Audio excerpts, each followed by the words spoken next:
I'm Helena, I'm Elizabeth's mum, and Elizabeth's graduating from the Shepherd Centre tonight. It's nerve-wracking, exciting, because from the moment I walked in the door of the Shepherd Centre, we've been guided, we've been supported. There have been people giving us the map or telling us the journey ahead, and having come from a place where I didn't know what the next step was, to coming in the door of the Shepherd Centre and being told this is what you need to do, and even within what you need to do there were options within what you need to do. It wasn't you just need to go and do it, it's we will help you. Whether it was at the time we didn't have an ENT, so they helped us find an ENT. Yeah, we have just been so hugely supported.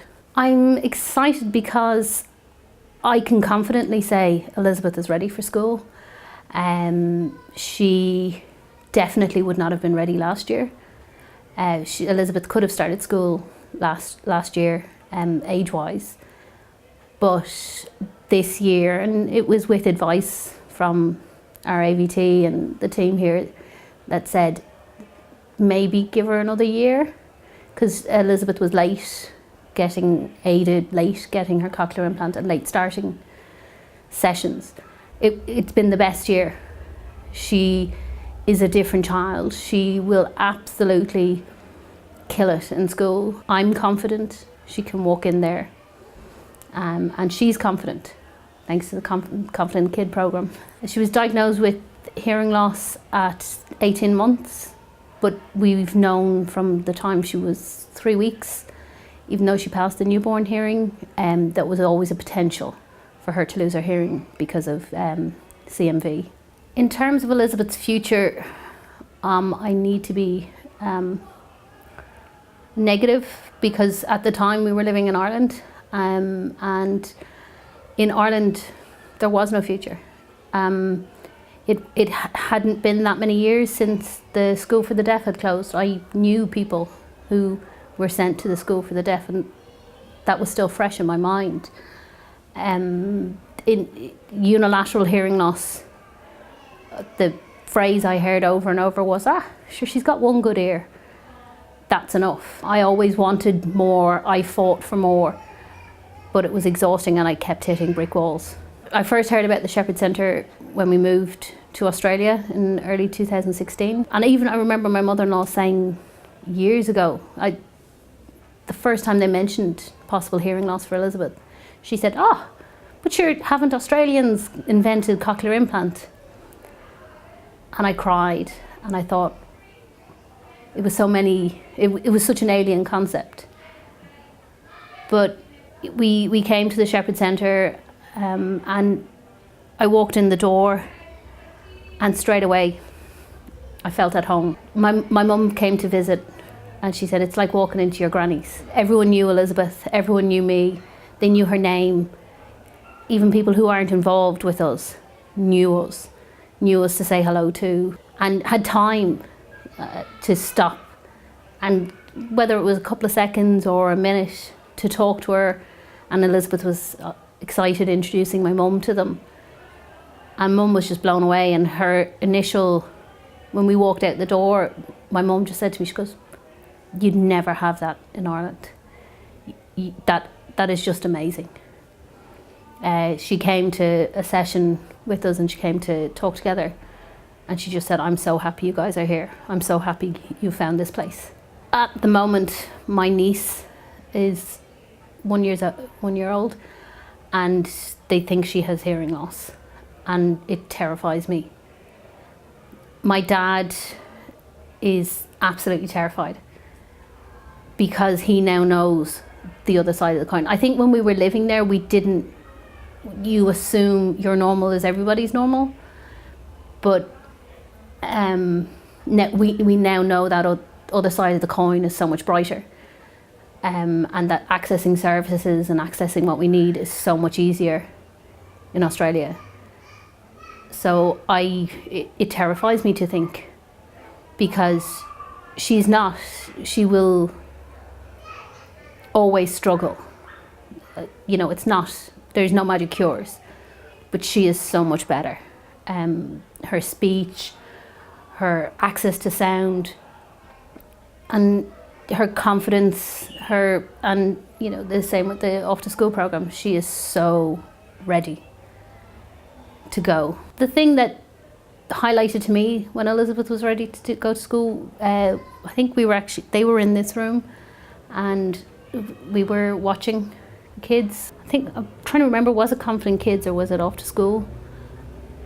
But we were doing a guided observation, and Elizabeth stood up and she said to another child, "I didn't hear you, can you say that again?" And I thought, oh, that is, and it's such an easy thing for you or I to know or to ask, but I'd never heard her say that before. And again, in that same session, she asked, "What do you think?" And it was just saying, yeah, we'd always worried about her advocating for herself. We knew we could advocate, but that was the biggest moment I knew Elizabeth now had the skill to advocate for Elizabeth. So that was my aha moment. I'm most proud of Elizabeth for her resilience, her determination and resilience. In the early days, we nearly lost Elizabeth. Her first weekend, we were told she wouldn't make it. She was the sickest baby in NICU.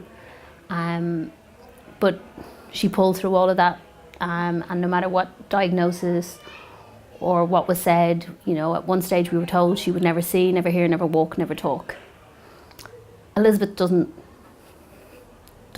never heard that. She didn't know that, and in spite of all of that, she does all of those things. It will probably be her worst quality too, her determination. It will drive me insane, but it is her greatest strength. It is absolutely who she is, and it will probably keep me on my toes in the teenage years. Biggest skill the Shepherd Centre has given me as a parent is to know I'm not alone. Battling alongside several people. I have a team around me that I can ring or email or message at any time. And if the biggest thing the Shepherd Centre has done for me is say, if they can't do something. There's no false promises. There's never been, we'll try. You always get a yes or no. And I'm not sure if you guys know how powerful it is as a parent to be told, I can't help you, but I'll try and find where can. Because we get so many false promises and we get so many wishy-washy answers. You guys never, ever say you can do something if you can't. And when you can't, you say, but I will find out. And that's what the Shepherd Centre is for us. It has been a constant when, it's been a foundation. I think that's how it helped me find my legs, my roots here in Australia, that I felt I was supported. I was shown the road ahead. And that's what the Shepherd Centre has been. But I don't know, I'm delighted that we get to continue next year, because I don't know how I'd be tonight if I didn't know I was coming back. Several staff came up and said, "How are you feeling?" And I was like, I'm fine. And then I kind of thought about it. I thought, oh, imagine never walking through that door again, or imagine never coming back. But as you said, I don't think anyone walks away. I've met other alumni and who say they still email their therapist, they're still in contact. Their therapist checks in with them, even though that's beyond their job. It's beyond. I don't think you guys have opening hours, or it's like once somebody's in your care or part of this family, you never quite let them go. That you always seem to, like when you hear people talk about a child that came here previously, so there's always somebody that knows how they're getting on. That's amazing. Given how big, fair enough when the Shepherd Centre started, but given how big it's become,